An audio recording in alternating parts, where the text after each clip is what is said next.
सतनाम श्री वाहिगुरु जी।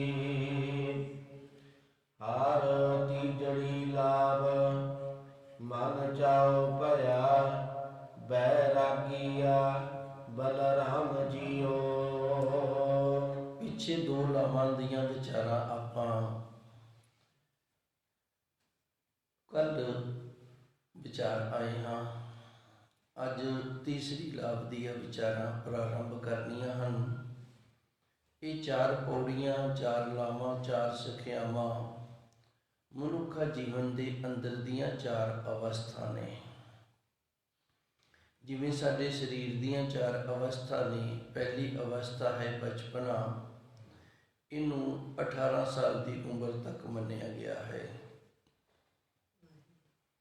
18 ਸਾਲ ਦੀ ਉਮਰ ਤੱਕ ਬਚਪਨਾ ਹੈ। ਉਸ ਤੋਂ ਬਾਅਦ ਫਿਰ ਸਾਡੇ ਵਿੱਚ ਬਚਪਨਾ ਨਹੀਂ। ਫਿਰ ਇਹਨੂੰ ਜਵਾਨੀ ਦੀ ਅਵਸਥਾ ਮੰਨਿਆ ਗਿਆ ਵੀ ਗੱਭਰੂ ਹੋ ਗਿਆ, ਹੁਣ ਜਵਾਨ ਹੋ ਗਿਆ, ਆਪਣੀ ਸੋਚ ਆਪ ਸੋਚ ਸਕਦਾ ਹੈ। ਇਹਨੂੰ ਚੰਗੇ ਮਾੜੇ ਦਾ ਗਿਆਨ ਹੈ, ਸੋਝੀਏ। ਇਸ ਤੋਂ ਪਹਿਲਾਂ ਨਹੀਂ।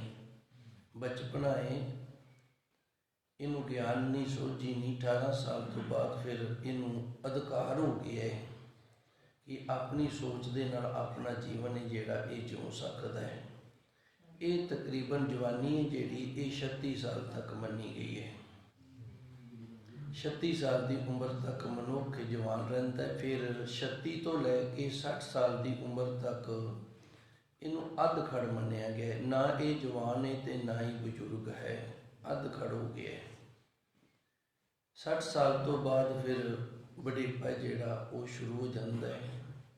ਕੋਈ 80 ਸਾਲ ਤੱਕ ਜਿਉਂਦਾ, ਕੋਈ 90 ਤੱਕ, ਕੋਈ 100 ਤੱਕ। ਉਹ ਸਾਡੇ ਸਰੀਰ ਦੀਆਂ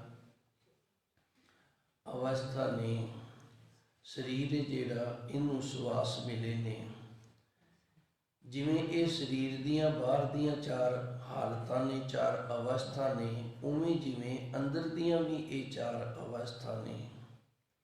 ਜਿਵੇਂ ਸ਼ਾਸਤਰਾਂ ਦੇ ਵਿੱਚ ਇਹਨੂੰ ਗਿਆਨ ਦੀਆਂ 7 ਭੂਮਿਕਾ ਆਖੀਆਂ ਨੇ।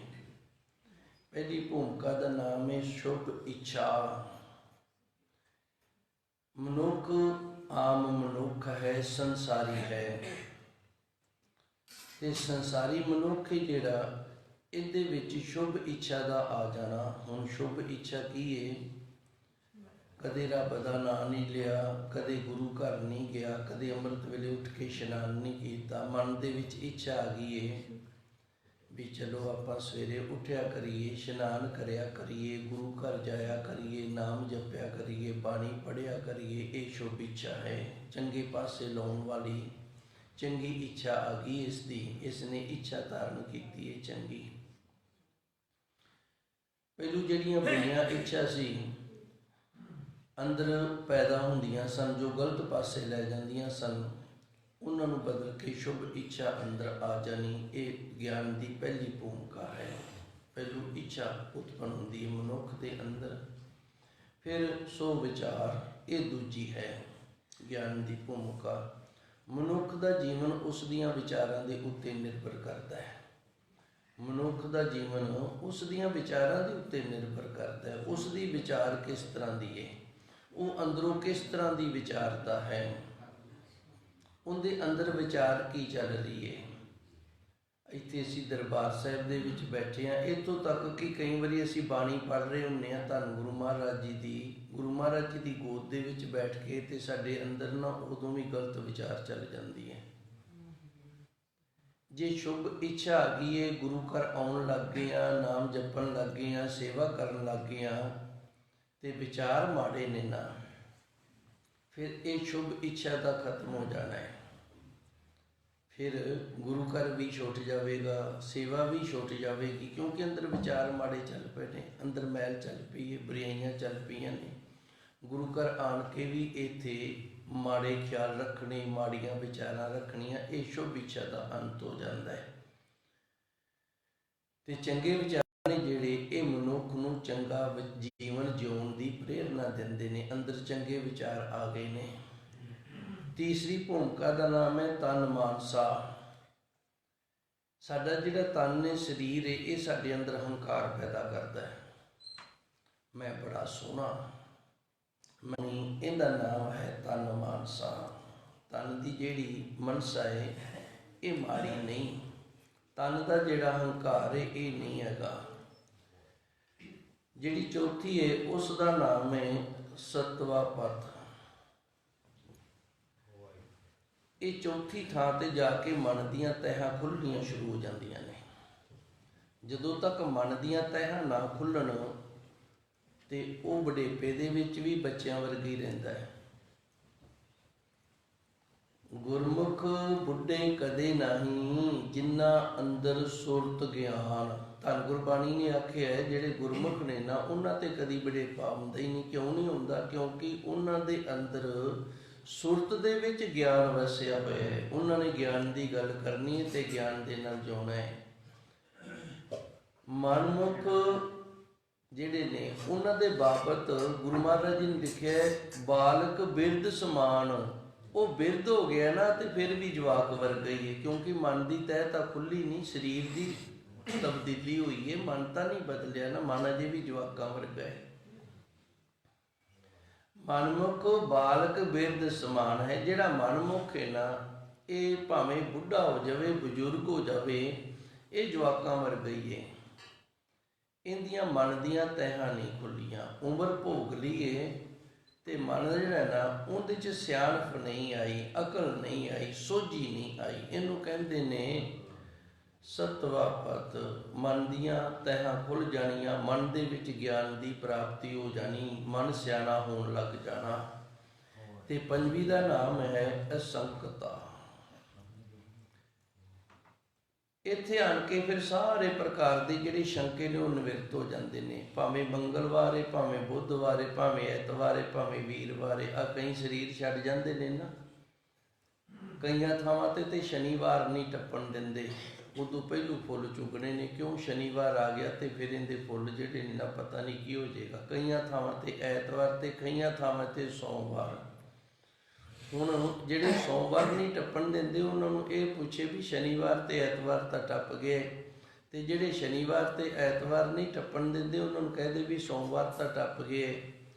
ਜਿਵੇਂ ਮੁਸਲਮਾਨ ਨੇ ਜਿਹੜਾ ਇਹ ਗਾਂ ਖਾ ਲੈਂਦਾ ਤੇ ਸੂਰ ਨਹੀਂ ਖਾਂਦਾ, ਤੇ ਜਿਹੜਾ ਹਿੰਦੂ ਹੈ ਇਹ ਗਾਂ ਨਹੀਂ ਖਾਂਦਾ ਤੇ ਸੂਰ ਖਾ ਲੈਂਦਾ ਹੈ। ਹੁਣ ਰੱਬ ਤਾਂ ਇੱਕ ਹੈ ਨਾ। ਕਿਹੜਾ ਰੱਬ ਹੈ ਜਿਹਨੇ ਇਹ ਆਖਿਆ ਵੀ ਤੂੰ ਸੂਰ ਖਾ, ਗਾਂ ਨਹੀਂ ਖਾਣੀ, ਤੇ ਕਿਹੜਾ ਰੱਬ ਹੈ ਜਿਹਨੇ ਆਖਿਆ ਤੂੰ ਗਾਂ ਨਹੀਂ ਖਾਣੀ ਤੇ ਸੂਰ ਖਾ ਲਾ? ਇਸ ਤਰ੍ਹਾਂ ਤਾਂ ਨਹੀਂ ਹੈਗਾ ਨਾ। ਇਸ ਤਰ੍ਹਾਂ ਦੀਆਂ ਹੋਰ ਵੀ ਬੜੀਆਂ ਸ਼ੰਕਾਵਾਂ ਨੇ। ਇਹ ਸਾਰੀਆਂ ਸ਼ੰਕਾਂ ਦੀ ਨਿਵਰਤੀ ਹੋ ਜਾਣੀ। ਇਹਨੂੰ ਕਹਿੰਦੇ ਨੇ ਅਸੰਕਤ। ਇਹ ਸ਼ੰਕਾ ਤੋਂ ਰਹਿਤ ਹੋ ਗਿਆ ਹੈ। ਇਹ ਪੰਜਵੀਂ ਭੂਮਿਕਾ ਹੈ ਗਿਆਨ ਦੀ, ਇੱਥੇ ਪਹੁੰਚ ਗਿਆ। ਛੇਵੀਂ ਦਾ ਨਾਮ ਹੈ ਪਦਾਰਥਾ ਭਾਵਨੀ। ਪਦਾਰਥਾਂ ਦਾ ਅੰਦਰ ਜੋ ਭਾਵਨਾ ਬਣੀ ਰਹਿੰਦੀ ਹੈ ਵੀ ਮੈਨੂੰ ਆਹ ਮਿਲ ਜੇ, ਮੈਨੂੰ ਆਹ ਪ੍ਰਾਪਤ ਹੋ ਜੇ, ਉਹ ਭਾਵਨਾ ਖਤਮ ਹੋ ਜਾਂਦੀ ਹੈ। ਮੇਰੇ ਕੋਲ ਆਹ ਹੋਣਾ ਚਾਹੀਦਾ, ਮੇਰੇ ਕੋਲ ਆਹ ਹੋਣਾ ਚਾਹੀਦਾ, ਮੈਨੂੰ ਇਸ ਚੀਜ਼ ਦੀ ਲੋੜ ਹੈ, ਭਾਵਨਾ ਖਤਮ ਹੋ ਜਾਂਦੀ। ਇਹ ਛੇਵੀਂ ਭੂਮਿਕਾ ਹੈ। ਜੇ ਅਜੇ ਪਦਾਰਥਾਂ ਦੀ ਭਾਵਨਾ ਖਤਮ ਨਹੀਂ ਹੋਈ ਨਾ ਤੇ ਉਹ ਪੰਜਵੀਂ ਤੇ ਖੜਾ ਹੈ, ਛੇਵੀਂ ਤੇ ਨਹੀਂ ਗਿਆ। ਜਦੋਂ ਪਦਾਰਥਾਂ ਦੀ ਭਾਵਨਾ ਖਤਮ ਹੋ ਗਈ ਤੇ ਫਿਰ ਅੱਗੇ ਸੱਤਵੀਂ ਭੂਮਿਕਾ ਚੱਲਦੀ, ਉਹਨੂੰ ਕਹਿੰਦੇ ਨੇ ਤੁਰੀਆ ਅਵਸਥਾ। ਇੱਥੇ ਹੁਣ ਉਹ ਪ੍ਰਭੂ ਪਰਮਾਤਮਾ ਦਾ ਰੂਪ ਹੋ ਗਿਆ। ਤੇ ਗੁਰਬਾਣੀ ਦੇ ਅੰਦਰ ਪਹਿਲੋਂ ਮੈਂ ਸ਼ਾਸਤਰ ਦੀ ਗੱਲ ਕੀਤੀ, ਵਿਦਾਂਤ ਦੀ ਗੱਲ ਕੀਤੀ ਹੈ। ਹੁਣ ਧੰਨ ਗੁਰਬਾਣੀ ਜੋ ਸਾਨੂੰ ਦੱਸ ਰਹੀ ਹੈ, ਆਪਾਂ ਹਰ ਰੋਜ਼ ਜਪਜੀ ਸਾਹਿਬ ਪੜ੍ਹਦੇ ਹਾਂ, ਉਹਦੇ ਵਿੱਚ 4 ਅਵਸਥਾ ਗੁਰੂ ਜੀ ਨੇ ਦੱਸੀਆਂ ਨੇ। ਤੇ ਪੰਜਵੀਂ ਜਿਹੜੀ ਹੈ ਨਾ ਉਹ ਪ੍ਰਭੂ ਪਰਮਾਤਮਾ ਦਾ ਰੂਪ ਹੋ ਜਾਂਦਾ ਹੈ। ਵੈਸੇ 5 ਨੇ, ਉਹ 4 ਅਵਸਥਾ ਨੇ। 35ਵੀਂ ਪੌੜੀ ਤੋਂ ਇਹ ਸ਼ੁਰੂ ਹੋ ਜਾਂਦੀਆਂ ਨੇ। ਆਪ ਜਪਜੀ ਸਾਹਿਬ ਜਦੋਂ ਪੜ੍ਹੋਗੇ ਨਾ, ਅੱਜ ਜਾ ਕੇ ਜ਼ਰੂਰ ਗੁਟਕਾ ਸਾਹਿਬ ਚੱਕਿਓ ਤੇ 35ਵੀਂ ਪੌੜੀ ਨੂੰ ਨਾ ਪਹਿਲੀਆਂ 2 ਤੁਕਾਂ ਪੜ੍ਹ ਕੇ ਵੇਖਿਓ। ਮੈਂ ਵੀ ਇੱਥੇ ਪੜ੍ਹਦਾ। 35ਵੀਂ ਪੌੜੀ ਤੋਂ ਸ਼ੁਰੂ ਹੁੰਦਾ ਧਰਮ ਖੰਡ ਕਾ ਇਹੋ ਧਰਮ। ਵੈਸੇ ਜਦੋਂ ਆਪਾਂ ਜਪਜੀ ਸਾਹਿਬ ਦੀ ਕਥਾ ਕੀਤੀ ਸੀ, ਦਾਸ ਨੇ ਉੱਥੇ ਵੀ ਪੂਰਾ ਵਿਖਿਆਨ ਕੀਤਾ ਸੀ, ਸਮਝਾਉਣ ਦਾ ਯਤਨ ਕੀਤਾ ਸੀ। ਅੱਜ ਫਿਰ ਸਮਾਂ ਬਣ ਗਿਆ। ਧਰਮ ਖੰਡ ਕਾ ਇਹੋ ਧਰਮ। ਹੁਣ ਗੁਰੂ ਜੀ ਇੱਥੇ ਕੀ ਕਹਿੰਦੇ ਨੇ 35ਵੀਂ ਪੌੜੀ ਦੇ ਵਿੱਚ ਵੀ ਜਿਹੜਾ ਧਰਮ ਖੰਡ ਹੈ ਨਾ ਉਹਦਾ ਇਹ ਧਰਮ ਹੈ। ਜਿਹੜਾ ਧਰਮ ਖੰਡ ਹੈ ਨਾ, ਉਹਦਾ ਇਹ ਧਰਮ ਹੈ। ਧਰਮ ਖੰਡ ਤੋਂ ਭਾਵ ਵੀ ਅਸੀਂ ਅੰਮ੍ਰਿਤਧਾਰੀ ਹੋ ਗਏ ਹਾਂ, ਅਸੀਂ ਧਾਰਮਿਕ ਹੋ ਗਏ ਹਾਂ, ਅੰਮ੍ਰਿਤ ਛਕਿਆ ਹੈ, ਧਾਰਮਿਕ ਹੋ ਗਏ ਹਾਂ। ਜੇ ਧਾਰਮਿਕ ਹੋ ਗਿਆ ਤੇ ਧਾਰਮਿਕ ਹੋਣ ਦਾ ਧਰਮ ਕੀ ਹੈ? ਮੇਰੇ ਖਿਆਲ ਗੱਲ ਪਕੜ ਦੇ ਵਿੱਚ ਆ ਗਈ ਹੋਗੀ। ਇੱਕ ਜ਼ਿਮੀਂਦਾਰ ਏ, ਉਹ ਜ਼ਿਮੀਂਦਾਰ ਬਣ ਗਿਆ ਤੇ ਹੁਣ ਜ਼ਿਮੀਂਦਾਰ ਬਣਨ ਦਾ ਉਹਦਾ ਧਰਮ ਕੀ ਹੈ? ਉਹਨੇ ਖੇਤੀ ਕਰਨੀ ਹੈ।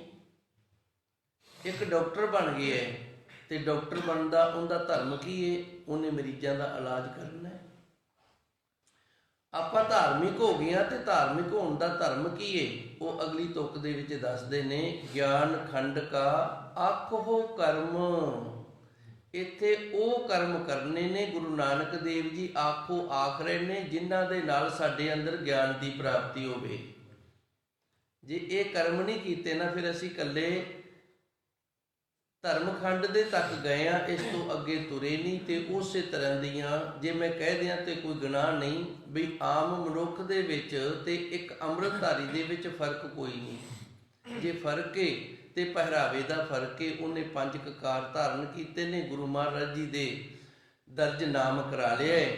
ਤੇ ਦੂਜਾ ਜਿਹੜਾ, ਉਹਨੇ ਧੰਨ ਗੁਰੂ ਮਹਾਰਾਜ ਜੀ ਦੇ ਨਾਮ ਦਰਜ ਨਹੀਂ ਕਰਾਇਆ। ਜਾਂ ਇਸ ਤਰ੍ਹਾਂ ਕਹਿ ਲਈਏ ਸਮਝਣ ਦੇ ਲਈ, ਇੱਕ ਬੱਚੇ ਨੇ ਸਕੂਲ ਦੇ ਵਿੱਚ ਨਾਮ ਲਿਖਾ ਲਿਆ ਤੇ ਸਕੂਲ ਨਹੀਂ ਜਾ ਰਿਹਾ, ਤੇ ਇੱਕ ਬੱਚਾ ਜਿਹੜਾ ਉਹਨੇ ਨਾਂ ਹੀ ਨਹੀਂ ਲਿਖਾਇਆ।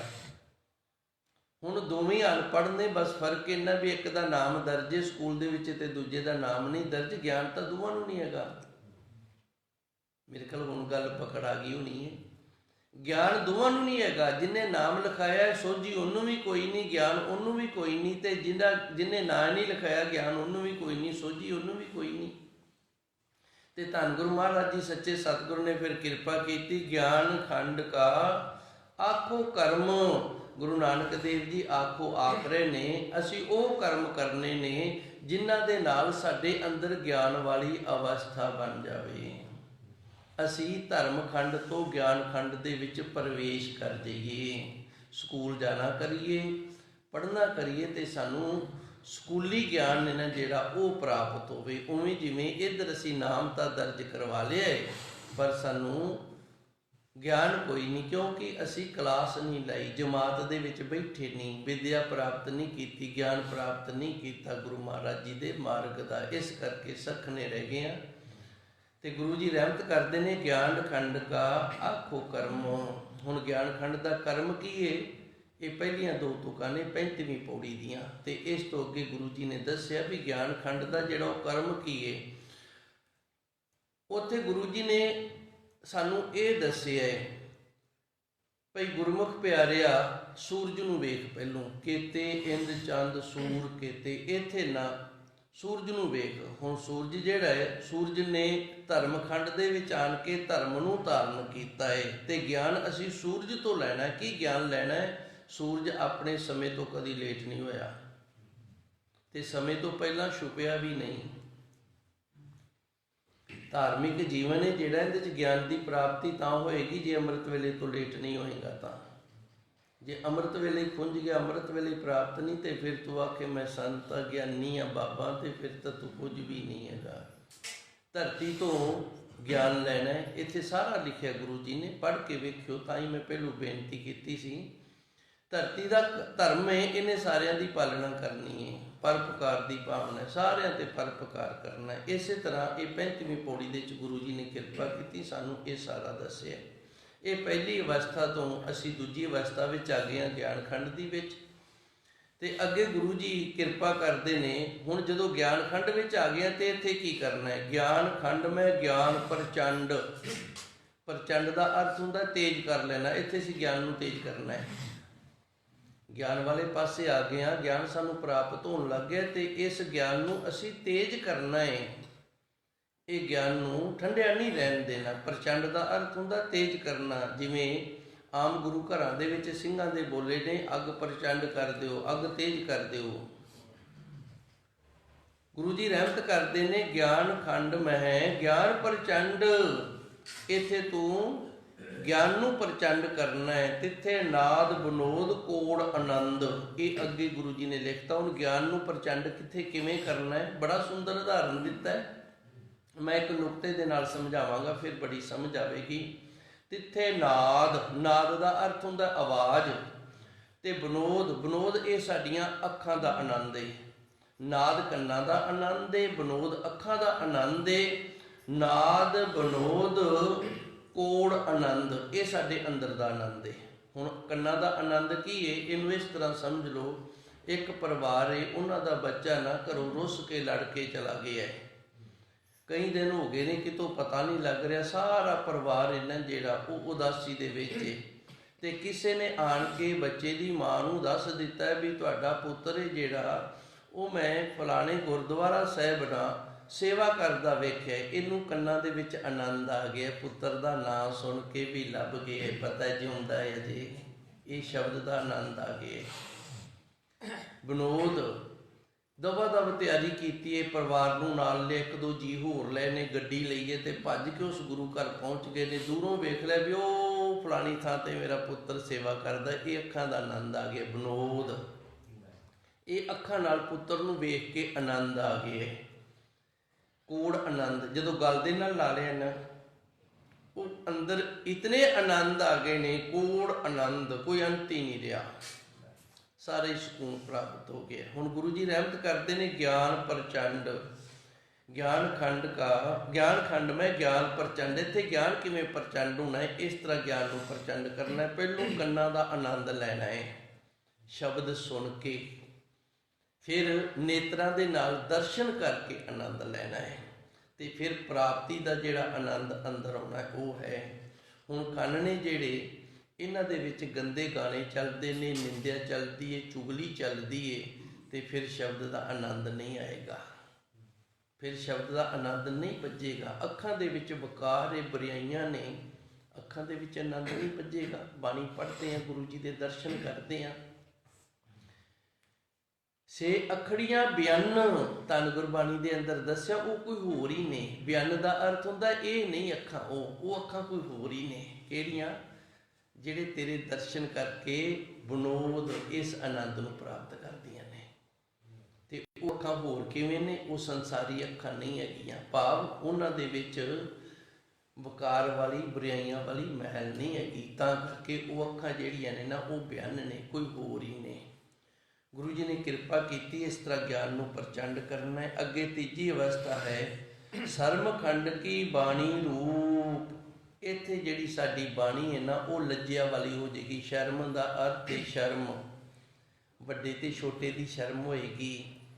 ਅਸੀਂ ਫਿਰ ਇਹ ਨਹੀਂ ਆਖਾਂਗੇ ਉਹ ਬਾਬੇ, ਨਹੀਂ ਬਾਬਾ ਜੀ, ਸ਼ਰਮ ਆ ਗਈ ਨਾ ਲੱਜਾ ਵਾਲੀ। ਛੋਟੀ ਨੂੰ ਪੁੱਤਰ ਜੀ, ਬਰਾਬਰ ਦੀ ਨੂੰ ਭੈਣ ਜੀ, ਤੇ ਵੱਡੀ ਨੂੰ ਮਾਤਾ ਜੀ, ਸ਼ਰਮ ਆ ਗਈ ਹੈ ਨਾ। ਸ਼ਰਮ ਖੰਡ ਕੀ ਬਾਣੀ ਰੂਪ, ਇਹਦੀ ਬਾਣੀ ਨੇ ਰੂਪ ਲੈ ਲਿਆ ਕਾਹਦਾ? ਸ਼ਰਮ ਦਾ, ਇੱਜ਼ਤ ਦਾ। ਇਹ ਹੁਣ ਇੱਜ਼ਤ ਦੇ ਨਾਲ ਬੋਲਦਾ ਹੈ, ਸਤਿਕਾਰ ਦੇ ਨਾਲ ਬੋਲਦਾ ਹੈ। ਇੱਥੇ ਬੋਲੀ ਬਦਲ ਜਾਣੀ, ਕਿਉਂ? ਗਿਆਨ ਪ੍ਰਚੰਡ ਹੋ ਗਿਆ ਨਾ। 11ਵਾਂ ਨਹੀਂ ਚੰਗਾ ਬੋਲੇਗਾ। ਮੈਂ ਇੱਕ ਦੋਹਰਾ ਗਾਣਾ ਹੁੰਨਾ, ਗਿਆਨੀ ਕੋ ਗਿਆਨੀ ਮਿਲੇ ਕਰੇ ਗਿਆਨ ਕੀ ਬਾਤ। ਜਦੋਂ ਦੋ ਗਿਆਨਵਾਨ ਮਿਲਣਗੇ ਨਾ, ਉਹ ਗਿਆਨ ਦੀ ਗੱਲ ਕਰਨਗੇ। ਬੁੱਧੂ ਕੋ ਬੁੱਧੂ ਮਿਲੇ ਮੁੱਕਾ ਦੇ ਜਾਂ ਲਾਤ। ਆ ਤੁਸੀਂ ਗਲੀਆਂ 'ਚ ਮੁੰਡੇ ਮਿਲਦੇ ਵੇਖੇ ਨੇ ਨਾ, ਤੇ ਉੱਥੇ ਮਹਾਰਾਜ ਦੀ ਹਜ਼ੂਰੀ 'ਚ ਬੈਠਾ ਮੈਂ ਉਹ ਸ਼ਬਦ ਨਹੀਂ ਆਖ ਸਕਦਾ, ਬੜਾ ਪ੍ਰਚਲਿਤ ਸ਼ਬਦ ਹੈ ਉਹ। ਗਾਲ ਜੀ ਕੱਢ ਕੇ ਤੇ ਫਿਰ ਤੂੰ ਕੱਲ ਕਿੱਥੇ ਸੀ, ਨਾਲੇ ਗਾਲ ਕੱਢ ਦੇਣਗੇ ਅਗਲੇ ਨੂੰ, ਤੇ ਤੂੰ ਕੱਲ ਕਿੱਥੇ ਸੀ ਇਹ ਪੁੱਛਣਗੇ। ਇਹ ਹੁਣ ਮੁੱਕਾ ਮਾਰਿਆ, ਲੱਤਾਂ ਮਾਰਨਗੇ ਇੱਕ ਦੂਜੇ ਨੂੰ। ਗਿਆਨੀ ਕੋ ਗਿਆਨੀ ਮਿਲੇ ਕਰੇ ਗਿਆਨ ਕੀ ਬਾਤ। ਜਦੋਂ ਗਿਆਨਵਾਨ ਨੂੰ ਮਿਲੇਗਾ ਤੇ ਗਿਆਨ ਦੀਆਂ ਗੱਲਾਂ ਹੋਣਗੀਆਂ। ਬੁੱਧੂ ਕੋ ਬੁੱਧੂ ਮਿਲੇ, ਜਦੋਂ ਮੂਰਖ ਨੂੰ ਮੂਰਖ ਮਿਲੇਗਾ। ਮੁੱਕਾ ਦੇ ਜਾਂ ਲਾਤ, ਤੇ ਇਹਨਾਂ ਨੇ ਲੱਤਾਂ ਮੁੱਕੀ ਮਾਰਨੇ ਨੇ ਇੱਕ ਦੂਜੇ ਨੂੰ, ਭਾਵੇਂ ਮੂੰਹ ਨਾਲ ਮਾਰ ਲੈਣ ਤੇ ਭਾਵੇਂ ਭਾਈ ਪ੍ਰਤੱਖ ਮਾਰ ਲੈਣ, ਮਾਰਨੇ ਮੁੱਕੀ ਨੇ। ਸੋ ਗੁਰੂ ਜੀ ਰਹਿਮਤ ਕਰਦੇ ਨੇ, ਇੱਥੇ ਸ਼ਰਮ ਵਾਲੀ ਬਾਣੀ ਹੋ ਜਾਏਗੀ। ਜਦੋਂ ਬੋਲੇਗਾ ਸ਼ਰਮ ਦੇ ਨਾਲ ਬੋਲੇਗਾ। ਸ਼ਰਮ ਖੰਡ ਕੀ ਬਾਣੀ ਰੂਪ, ਤਿੱਥੇ ਘਾਟ ਘੜੀਏ ਬਹੁਤ ਅਨੂਪ। ਅਨੂਪ ਦਾ ਅਰਥ ਹੁੰਦਾ ਇੰਨਾ ਸੋਹਣਾ ਕਿ ਦੱਸਿਆ ਨਹੀਂ ਜਾ ਸਕਦਾ। ਹੁਣ ਇਹਨੇ ਆਪਣੇ ਮਨ ਨੂੰ ਇੰਨਾ ਸੋਹਣਾ ਘੜ ਲਿਆ, ਜ਼ਬਾਨ ਨੂੰ ਇੰਨਾ ਸੋਹਣਾ ਘੜ ਰਿਹਾ, ਤੇ ਗੁਰੂ ਨਾਨਕ ਦੇਵ ਜੀ ਕਹਿੰਦੇ ਨੇ ਸਾਡੇ ਤੋਂ ਅਨੂਪ, ਉਹਦੀ ਉਪਮਾ ਨਹੀਂ ਬਿਆਨ ਕੀਤੀ ਜਾ ਸਕਦੀ। ਇਹ ਤੀਜੀ ਅਵਸਥਾ ਬਣ ਗਈ ਹੈ। ਅੱਗੇ ਗੁਰੂ ਮਹਾਰਾਜ ਜੀ ਰਹਿਮਤ ਕਰਦੇ ਨੇ, ਕਰਮ ਖੰਡ ਕੀ ਬਾਣੀ ਜੋਰ। ਉੱਥੇ ਬਾਣੀ ਹੋਈ ਹੈ ਰੂਪ ਵਾਲੀ ਤੇ ਇੱਥੇ ਬਾਣੀ ਜੋਰ ਵਾਲੀ ਹੋ ਗਈ ਹੈ। ਇਹਨੇ ਜੇ ਆਖਤਾ ਨਾ ਕੱਲ ਨੂੰ ਆਹ ਕੰਮ ਹੋਏਗਾ, ਸਾਧ ਬੋਲੇ ਸਹਿ ਸੁਭਾਏ, ਸਾਧ ਕਾ ਬੋਲਾ ਬਿਰਥਾ ਨਾ ਜਾਏ। ਆਪਾਂ ਰੋਜ਼ ਇਹ ਦੋਹਰਾ ਜਿਹਾ ਪੜ੍ਹਦੇ ਆ ਨਾ। ਸੋ ਗੁਰੂ ਮਹਾਰਾਜ ਜੀ ਸੱਚੇ ਸਤਿਗੁਰ ਕਿਰਪਾ ਕਰਦੇ ਨੇ। ਫਿਰ ਇਹਦੀ ਜਦੋਂ ਚੌਥੀ ਅਵਸਥਾ ਬਣ ਗਈ ਹੈ ਨਾ, ਫਿਰ ਕਰਮਖੰਡ ਕੀ ਬਾਣੀ ਜੋਰ, ਇਹਦੇ ਤੇ ਬਖਸ਼ਿਸ਼ ਹੋ ਗਈ, ਇਹਦੀ ਬਾਣੀ ਦੇ ਵਿੱਚ ਜੋਰ ਆ ਗਏ। ਇਹਨੇ ਜੋ ਕਹਿ ਦਿੱਤਾ ਨਾ ਉਹ ਹੋਵੇਗਾ। ਸਾਧ ਬਚਨ ਅਟਲਾਦਾ, ਇਹਨੂੰ ਟਾਲ ਨਹੀਂ ਸਕਦਾ ਕੋਈ। ਇਹ ਸਾਧੂ ਹੋ ਗਏ, ਇਹ ਸਾਧੂ ਦਾ ਮੁਖ ਦੇ ਵਿੱਚੋਂ ਨਿਕਲਿਆ ਹੋਇਆ ਜਿਹੜਾ ਬਚਨ ਹੈ ਫਿਰ ਉਹ ਟਲੇਗਾ ਨਹੀਂ। ਇਹ ਨਿਸ਼ਾਨੀ ਹੈ ਵੀ ਚੌਥੀ ਅਵਸਥਾ ਤੇ ਪਹੁੰਚ ਗਿਆ ਹੈ। ਸਰਮਖੰਡ ਕੀ ਬਾਣੀ ਜੋਰ, ਤਿੱਥੇ ਹੋਰ ਨਾ ਕੋਈ ਹੋਰ, ਉੱਥੇ ਹੋਰ ਕੋਈ ਦਖਲਅੰਦਾਜ਼ੀ ਨਹੀਂ ਦੇ ਸਕਦਾ। ਨਾ ਹੋ ਨਾ ਤੂੰ ਨਾ ਮੈਂ ਛੁੱਟੇ। ਗੁਰੂ ਮਹਾਰਾਜ ਜੀ ਬਾਣੀ ਕਹਿੰਦੀ ਹੈ ਨਾ, ਜਿਹੜੇ ਨਾਮ ਜਪਦੇ ਨੇ ਜਮਾਂ ਨੂੰ ਕਿਹਾ ਉੱਥੇ ਨਾ ਤੁਸੀਂ ਜਾਇਓ। ਕਿਉਂ? ਨਾ ਤੁਸੀਂ ਨਾ ਮੈਂ, ਕੋਈ ਵੀ ਤੁਹਾਨੂੰ ਛਡਾਣੀਆਂ ਨਹੀਂ ਹੈਗਾ। ਜੇ ਨਾਮ ਜਪਣ ਵਾਲਿਆਂ ਨੇ ਤੁਹਾਨੂੰ ਸਜ਼ਾ ਦੇ ਦਿੱਤੀ ਤਾਂ ਇਹ ਅਵਸਥਾ ਪ੍ਰਾਪਤ ਹੋ ਗਈ ਹੈ। ਉਸੇ ਤਰ੍ਹਾਂ ਇਹ 4 ਪੌੜੀਆਂ ਦੇ ਵਿੱਚ 4 ਅਵਸਥਾਵਾਂ ਨੇ। ਪਹਿਲੀਆਂ 2 ਅਵਸਥਾਵਾਂ ਦੀ ਆਪਾਂ ਕੱਲ੍ਹ ਦੀ ਲੜੀ ਦੇ ਵਿੱਚ ਵਿਚਾਰ ਕੀਤੀ ਸੀ ਤੇ ਅੱਜ ਤੀਸਰੀ ਪੌੜੀ ਦੇ ਵਿੱਚ ਤੀਸਰੀ ਅਵਸਥਾ ਹੈ। ਹਰ ਤੀਜੜੀ ਲਾਭ ਮਨ ਚਉ ਭਇਆ, ਬੈਰਾਗੀਆ ਬਲਰਾਮ ਜੀਓ। ਹੁਣ ਇਹਨੂੰ ਥੋੜਾ ਜਿਹਾ ਗੌਰ ਦੇ ਨਾਲ ਸੁਣਿਓ। ਹਰ ਤੀਜੜੀ ਲਾਭ, ਤੀਜੀ ਸਿੱਖਿਆ ਸ਼ੁਰੂ ਹੋ ਗਈ ਹੈ। ਮਨ ਚਉ ਭਇਆ, ਮਨ ਦੇ ਵਿੱਚ ਚਾਅ ਆ ਗਿਆ। ਬੈਰਾਗੀਆ ਬਲਰਾਮ ਜੀ, ਤੇ ਵਿਰਾਗ ਵੀ ਆ ਗਿਆ। ਚਾਅ ਵੀ ਆ ਗਿਆ ਤੇ ਵਿਰਾਗ ਵੀ ਆ ਗਿਆ। ਉਹ ਕਿਵੇਂ? ਜਦੋਂ ਬੱਚੀ ਆਪਣੇ ਮਾਤਾ ਪਿਤਾ ਨੂੰ, ਆਪਣੇ ਪਰਿਵਾਰ ਨੂੰ ਛੱਡਦੀ ਤਾਂ ਉਦੋਂ ਵਿਰਾਗ ਆਉਂਦਾ, ਅੱਖਾਂ 'ਚੋਂ ਪਾਣੀ ਆ ਜਾਂਦਾ ਹੈ। ਤੇ ਚਾਅ ਕਦੋਂ ਆਉਂਦਾ ਹੈ? ਜਦੋਂ ਨਵਾਂ ਪਿਆਰ, ਨਵਾਂ ਪਰਿਵਾਰ ਪ੍ਰਾਪਤ ਹੋ ਜਾਂਦਾ, ਉਦੋਂ ਚਾਅ ਚੜ੍ਹ ਜਾਂਦਾ ਹੈ। ਇੱਕੇ ਸਮੇਂ 2 ਅਵਸਥਾ ਦਾ ਅੰਦਰ ਬਣ ਜਾਣਾ। ਕਿਉਂਕਿ ਗੁਰਬਾਣੀ ਪਰਮਾਰਥੀ ਹੈ, ਸਾਨੂੰ ਪਰਮਾਰਥ ਦਾ ਮਾਰਗ ਦੱਸਦੀ ਹੈ। ਤੇ ਸਵਾਰਥ ਦੇ ਉੱਤੇ ਗੁਰੂ ਮਹਾਰਾਜ ਜੀ ਨੇ ਪਰਮਾਰਥ ਦੀ ਪੇਂਦ ਕੀਤੀ ਹੈ। ਸਵਾਰਥ ਦੇ ਉੱਤੇ ਪਰਮਾਰਥ ਦੀ ਪੇਂਦ ਕੀਤੀ ਹੈ। ਸਵਾਰਥੀ ਜੀਵਨ ਦੇ ਨਾਲ ਜੋੜ ਕੇ ਧੰਨ ਗੁਰੂ ਜੀ ਦੱਸਦੇ ਨੇ, ਇਸ ਬੱਚੀ ਵੱਲ ਵੇਖੋ, ਮਨ ਚਉ ਭਇਆ, ਪ੍ਰਾਪਤੀ ਦਾ ਚਾਅ ਹੈ ਵੀ ਮੈਨੂੰ ਸਹੁਰਾ ਪਰਿਵਾਰ ਮਿਲ ਗਿਆ। ਤੇ ਵਿਰਾਗ ਕਾਹਦਾ ਹੈ? ਪੇਕੇ ਛੁੱਟ ਗਏ ਨੇ। ਪੇਕੇ ਛੁੱਟਣ ਦਾ ਵਿਰਾਗ ਹੈ ਤੇ ਸਹੁਰੇ ਪਰਿਵਾਰ ਮਿਲਣ ਦਾ ਚਾਅ ਹੈ। ਉਵੇਂ ਜਿਵੇਂ ਜਿਨ੍ਹਾਂ ਦੇ ਅੰਦਰ ਤੀਸਰੀ ਅਵਸਥਾ ਬਣਦੀ ਹੈ ਉਹਨਾਂ ਦੇ ਅੰਦਰ ਵਿਰਾਗ ਆਉਂਦਾ ਹੈ, ਵਿਰਾਗੀ ਹੋ ਜਾਂਦੇ ਨੇ, ਸੰਸਾਰ ਦੇ ਵੱਲੋਂ ਛੱਡ ਦਿੰਦੇ ਨੇ, ਸੰਸਾਰ ਨੂੰ ਛੁੱਟ ਗਿਆ ਹੈ। ਤੇ ਚਾਅ ਕਾਹਦਾ ਹੋ ਜਾਂਦਾ ਹੈ? ਰੱਬ ਦੀ ਪ੍ਰਾਪਤੀ ਹੋ ਜਾਂਦੀ ਹੈ, ਪ੍ਰਭੂ ਪਰਮਾਤਮਾ ਦੀ ਪ੍ਰਾਪਤੀ ਹੋ ਜਾਂਦੀ ਹੈ। ਮੇਰੇ ਖਿਆਲ ਗੱਲ ਦੀ ਸਮਝ ਆ ਗਈ ਹੋਣੀ ਹੈ ਵੀ ਗੁਰੂ ਮਹਾਰਾਜ ਜੀ ਨੇ ਸਵਾਰਥ ਦੇ ਉੱਤੇ ਪਰਮਾਰਥ ਨੂੰ ਕਿਵੇਂ ਪੇਂਦ ਕੀਤਾ ਹੈ। ਇਸ ਤਰ੍ਹਾਂ ਪੇਂਦ ਕੀਤਾ। ਇਹ ਗੋਲ ਬੇਰਾਂ ਵਾਲੀ ਬੇੜੀ ਦੇ ਮੁੱਢ ਦੇ ਉੱਤੇ ਪੇਂਡੂ ਬੇੜ ਨੇ ਜਿਹੜੇ ਉਹਨਾਂ ਦੀ ਪੇਂਦ ਕਰ ਦਿੱਤੀ। ਹਰ ਤੀਜੜੀ ਲਾਭ ਮਨ ਚਉ ਭਇਆ, ਤੀਜੀ ਸਿੱਖਿਆ ਗੁਰੂ ਜੀ ਰਹਿਮਤ ਕਰਦੇ ਨੇ। ਮਨ ਦੇ ਵਿੱਚ ਚਾਅ ਵੀ ਹੈ ਤੇ ਵਿਰਾਗ ਵੀ ਹੈ ਜੀ। ਸੰਤ ਜਨਾ ਹਰ ਮੇਲ ਹਰ ਪਾਇਆ, ਵਡ ਭਾਗੀਆ ਬਲਰਾਮ ਜੀਓ। ਉਸ ਪ੍ਰਭੂ ਪਰਮਾਤਮਾ ਦਾ ਜਿਹੜਾ ਮੇਲ ਹੈ ਨਾ, ਉਹ ਸੰਤਾਂ ਤੋਂ ਬਿਨਾ ਨਹੀਂ ਹੋਏਗਾ। ਸੰਤ ਜਨਾ ਹਰ ਮੇਲ ਹਰ ਪਾਇਆ, ਵਡ ਭਾਗੀਆ ਬਲਰਾਮ ਜੀਓ। ਜਿਵੇਂ ਵਿਚੋਲੇ ਤੋਂ ਬਿਨਾ ਵਿਆਹ ਨਹੀਂ ਹੁੰਦਾ ਨਾ, ਉਵੇਂ ਸੰਤਾਂ ਤੋਂ ਬਿਨਾ ਜਦੋਂ ਤੱਕ ਵਿੱਚ ਨਾ ਕੋਈ ਕਰ ਸਕੇ, ਵਿੱਚ ਦਾ ਅਰਥ ਵਿਚੋਲਗੀ ਹੈ, ਕਿਸੇ ਕੋਈ ਹੋਰ ਵਿਚੋਲਗੀ ਨਹੀਂ ਕਰ ਸਕਦਾ ਗੁਰੂ ਤੋਂ ਬਿਨਾ ਤੇ ਸੰਤ ਤੋਂ ਬਿਨਾ। ਸੰਤ ਜਨਾ ਹਰ ਮੇਲ, ਹੇ ਮੇਰੇ ਵਾਹਿਗੁਰੂ ਕਿਰਪਾ ਕਰ, ਇਸ ਤਰ੍ਹਾਂ ਦੇ ਸੰਤ ਜਨ ਸਾਨੂੰ ਮਿਲਣਾ ਕਰ। ਹਰ ਪਾਇਆ ਵਡ ਭਾਗੀਆ ਬਲਰਾਮ ਜੀਓ, ਜਿਨ੍ਹਾਂ ਦੀ ਰਹਿਮਤ ਕਿਰਪਾ ਦੇ ਨਾਲ ਹਰੀ ਅਕਾਲ ਪੁਰਖ ਵਾਹਿਗੁਰੂ ਦੀ ਸਾਨੂੰ ਪ੍ਰਾਪਤੀ ਹੋ ਗਈ ਹੈ ਜੀ। ਨਿਰਮਲ ਹਰ ਪਾਇਆ, ਹਰ ਗੁਣ ਗਾਇਆ, ਮੁਖ ਬੋਲੀ ਹਰ ਬਾਣੀ। ਧੰਨ ਗੁਰੂ ਜੀ ਰਹਿਮਤ ਕਰਦੇ ਨੇ। ਸੰਤ ਜਨਾ ਹਰ ਮੇਲ, ਇਹ ਸੰਤ ਜਨਾਂ ਨੇ ਸਾਡਾ ਮੇਲ ਕਰਵਾਇਆ। ਹਰ ਪਾਇਆ, ਹਰੀ ਪ੍ਰਾਪਤੀ ਦੀ, ਹਰੀ ਪ੍ਰਮਾਤਮਾ ਦੀ ਪ੍ਰਾਪਤੀ ਹੋ ਗਈ। ਵਡ ਭਾਗੀਆ, ਇਹ ਵੱਡੇ ਭਾਗਾਂ ਵਾਲਿਆਂ ਨੂੰ ਇਹ ਅਵਸਥਾਵਾਂ ਪ੍ਰਾਪਤ ਹੁੰਦੀਆਂ ਨੇ। ਬਲਰਾਮ ਜੀਓ, ਇਹ ਮੇਰੇ ਵਾਹਿਗੁਰੂ ਤੇਰੇ ਤੋਂ ਅਸੀਂ ਵਾਰਨੇ ਬਲਿਹਾਰਨੇ ਜਾਂਦੇ ਆ। ਨਿਰਮਲ ਹਰ ਪਾਇਆ, ਪਵਿੱਤਰ ਹਰੀ ਪ੍ਰਮਾਤਮਾ ਨੂੰ ਪ੍ਰਾਪਤ ਕਰ ਲਿਆ। ਹਰ ਗੁਣ ਗਾਇਆ ਉਹਦੇ ਗੁਣ ਗਾਇਨ ਕਰਕੇ, ਉਹਦਾ ਜਸ ਕਰਕੇ, ਉਹਦੇ ਗੁਣ ਗਾਇਨ ਕਰਕੇ ਉਸ ਹਰੀ ਅਕਾਲ ਪੁਰਖ ਵਾਹਿਗੁਰੂ ਪਰਮਾਤਮਾ ਜੋ ਪਵਿੱਤਰ ਤੋਂ ਪਵਿੱਤਰ ਹੈ ਉਸ ਦੀ ਪ੍ਰਾਪਤੀ ਹੋ ਗਈ ਹੈ। ਮੁਖ ਬੋਲੀ ਹਰ ਬਾਣੀ, ਹੁਣ ਗੱਲਾਂ ਕਾਹਦੀਆਂ ਚੱਲਦੀਆਂ ਨੇ ਮੂੰਹ ਦੇ ਵਿੱਚ ਪ੍ਰਭੂ ਪਰਮਾਤਮਾ ਦੀਆਂ, ਤੇ ਉਧਰ ਸਵਾਰਥੀ ਜੀਵਨ ਦੇ ਵਿੱਚ ਵੀ ਹੁਣ ਗੱਲਾਂ ਕਾਹਦੀਆਂ ਚੱਲਦੀਆਂ ਨੇ, ਸਹੁਰੇ ਪਰਿਵਾਰ ਦੀਆਂ ਚੱਲਦੀਆਂ ਨੇ। ਜਦੋਂ ਪੇਕੇ ਘਰ ਆਵੇਗੀ ਨਾ ਮੁੜ ਕੇ ਤੇ ਗੱਲਾਂ ਸਹੁਰੇ ਪਰਿਵਾਰ ਦੀਆਂ ਹੋਣਗੀਆਂ। ਪਹਿਲੋਂ ਜਦੋਂ ਕੁਆਰੀ ਸੀ ਉਦੋਂ ਮਾਮਿਆਂ ਦੀਆਂ, ਭੂਆ ਦੀਆਂ, ਜਾਨੀ ਇੱਧਰ ਦੇ ਰਿਸ਼ਤੇਦਾਰੀਆਂ ਦੀਆਂ ਚੱਲਦੀਆਂ ਸੀ, ਤੇ ਹੁਣ ਉਧਰ ਦੀ ਰਿਸ਼ਤੇਦਾਰੀ ਹੈ ਜਿਹੜੀ ਉਹਨਾਂ ਦੀਆਂ ਗੱਲਾਂ ਚੱਲ ਪਈਆਂ ਨੇ। ਧੰਨ ਗੁਰੂ ਜੀ ਰਹਿਮਤ ਕਰਦੇ ਨੇ, ਹਰ ਨਿਰਮਲ ਹਰ ਪਾਇਆ, ਪਵਿੱਤਰ ਹਰੀ ਪਰਮਾਤਮਾ ਦੀ ਪ੍ਰਾਪਤੀ ਹੋ ਗਈ ਹੈ। ਹਰ ਗੁਣ ਗਾਇਆ, ਹਰੀ ਅਕਾਲ ਪੁਰਖ ਵਾਹਿਗੁਰੂ ਦੇ ਗੁਣ ਗਾਇਨ ਕੀਤੇ ਨੇ। ਮੁਖ ਬੋਲੀ ਹਰ ਬਾਣੀ, ਹੁਣ ਮੁਖ ਦੇ ਨਾਲ ਹਰੀ ਅਕਾਲ ਪੁਰਖ ਵਾਹਿਗੁਰੂ ਦੀ ਬਾਣੀ ਪੜ੍ਹੀ ਦੀ ਹੈ ਜੀ। ਸੰਤ ਜਨਾ ਬੜ ਭਾਗੀ ਪਾਇਆ, ਹਰ ਕਥਿਐ ਅਕਥ ਕਹਾਣੀ। ਵੱਡੇ ਭਾਗਾ ਵਾਲੇ ਨੇ ਜਿਨ੍ਹਾਂ ਨੇ ਸੰਤ ਜਨਾਂ ਦੀ ਰਹਿਮਤ ਕਿਰਪਾ ਦੇ ਨਾਲ ਹਰੀ ਅਕਾਲ ਪੁਰਖ ਵਾਹਿਗੁਰੂ ਨੂੰ ਪਾ ਲਿਆ ਹੈ। ਕਥੀਏ ਅਕਥ ਕਹਾਣੀ, ਆਓ ਆਪਾਂ ਇਸ ਅਕਥ ਕਹਾਣੀ ਨੂੰ ਕਥਨ ਦਾ ਯਤਨ ਕਰੀਏ। ਤੇ ਜਦੋਂ ਹੈ ਅਕਥ ਤੇ ਫਿਰ ਇਹਨੂੰ ਕਥਨ ਕਿਵੇਂ ਕਰਾਂਗੇ? ਕਥਨ ਨਹੀਂ ਹੋਏਗੀ, ਪਰ ਕਥਨ ਕਿਉਂ ਕਰਨ ਦੇ ਲਈ ਗੁਰੂ ਜੀ ਪ੍ਰੇਰਨਾ ਕਰਦੇ ਨੇ। ਪ੍ਰੇਮ ਭਗਤ ਕੇ ਕਾਰਨੇ, ਕਿ ਸਾਡੇ ਅੰਦਰ ਪ੍ਰੇਮਾ ਭਗਤੀ ਦਾ ਕਾਰਨ ਬਣ ਜਾਵੇ, ਸਾਡੇ ਅੰਦਰ ਇਹ ਕਾਰਨ ਬਣ ਜਾਵੇ ਕਿ ਸਾਡਾ ਪ੍ਰੇਮ ਹੈ ਜਿਹੜਾ ਉਸ ਪ੍ਰਭੂ ਪਰਮਾਤਮਾ ਦੇ ਨਾਲ ਉਸ ਦੀ ਕਥਾ ਕਰਦਿਆਂ ਕਰਦਿਆਂ ਜਿਹੜਾ ਨਾ ਇਹ ਹੋ ਜਾਵੇ। ਇਸ ਕਰਕੇ ਅਸੀਂ ਇਹ ਅਕਥ ਪ੍ਰਭੂ ਦੀ ਕਹਾਣੀ ਨੂੰ ਅਸੀਂ ਕਥਨਾ ਹੈ, ਕਥੀਏ ਕਥਨਾ ਕਰੀਏ। ਅਕਥ ਕਹਾਣੀ ਉਸ ਪ੍ਰਭੂ ਪਰਮਾਤਮਾ ਦੀਆਂ ਕਹਾਣੀਆਂ ਨੇ ਜਿਹੜੀਆਂ ਇਹਨਾਂ ਦਾ ਅੰਤ ਕੋਈ ਨਹੀਂ। ਅਕਥ ਦਾ ਅਰਥ ਹੈ ਕਥਨ ਨਹੀਂ ਕੀਤੀ ਜਾ ਸਕਦੀ। ਮੈਂ ਵੀ ਵਿਚਾਰਾਂ ਕਰ ਰਿਹਾ ਤੇ ਹੋਰ ਵੀ ਕਈ ਗੁਰਮੁਖ ਪਿਆਰੇ ਨੇ ਉਹ ਵੀ ਵਿਚਾਰਾਂ ਕਰਦੇ ਹੋਣਗੇ। ਅੰਤ ਮੇਰੇ ਤੋਂ ਵੀ ਨਹੀਂ ਪਾਇਆ ਗਿਆ। ਜੇ ਮੈਂ ਆਖਦਾ ਨਾ ਵੀ ਜੋ ਅਰਥ ਮੈਂ ਕਰ ਦਿੱਤਾ ਇਸ ਤੋਂ ਅੱਗੇ ਅਰਥ ਕੋਈ ਨਹੀਂ, ਤੇ ਇਹ ਸਭ ਤੋਂ ਵੱਡਾ ਝੂਠ ਹੈ ਮੇਰੇ ਲਈ। ਕਈ ਇਤਨੇ ਵੱਡੇ ਵਿਦਵਾਨ ਬੈਠੇ ਨੇ, ਉਹ ਇਸ ਤੋਂ ਵੀ ਅੱਗੇ ਦੇ ਖੋਜੀ ਨੇ। ਮਿਹਨਤ ਸਵੇਰ ਤੋਂ ਲੈ ਕੇ ਸ਼ਾਮ ਤੱਕ ਮਿਹਨਤ ਕਰਕੇ ਤੁਹਾਡੇ ਸਾਹਮਣੇ ਆ ਜਾਂਦੇ ਆ।